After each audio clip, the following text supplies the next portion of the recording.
The Rubbernecker. First shared publicly September 20, 2012 by creepypasta.com. A sketch by Hugh, the primary witness of the currently unclassified entity. Introductory note: all three witnesses reported the classic symptoms of acute cerebral oxygen starvation, characteristic of near-death experiences, during the supposed encounter, which indicates that their sensory systems were highly compromised and also that their memories may not be reliable. Any tactile, aural, or visual descriptions rendered are assumed to be heavily hallucinatory in nature. Witness Report 1, Hugh reports that his car was flipped into a ditch by a high-speed hit-and-run collision. The accident occurred at 3 a.m. near location redacted, a highly rural area, so Hugh's wrecked car was well hidden by the dark and by its position beside the road. Hugh and the other two witnesses, Sarah and Jason, who were passengers in his car, all suffered critical, life-threatening injury from the first and subsequent impacts.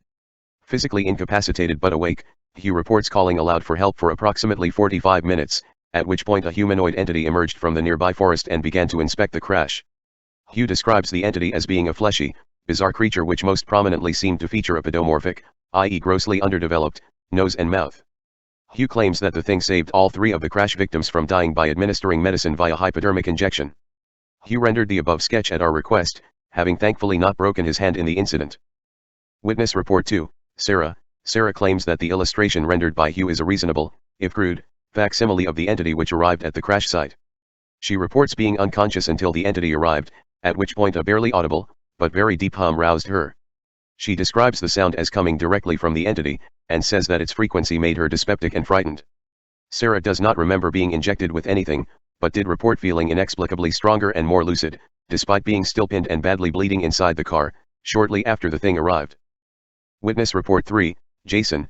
Jason reports that he was unconscious from the moment of the crash until the next day, when he awoke in the hospital. He had nothing of importance to add to either Sarah or Hugh's accounts. However, it should be mentioned that Jason reacted with intense revulsion to Hugh's drawing upon seeing it for the first time, afterwards refusing to engage interviewers and later demanding, despite a serious head injury, to be released from intensive care.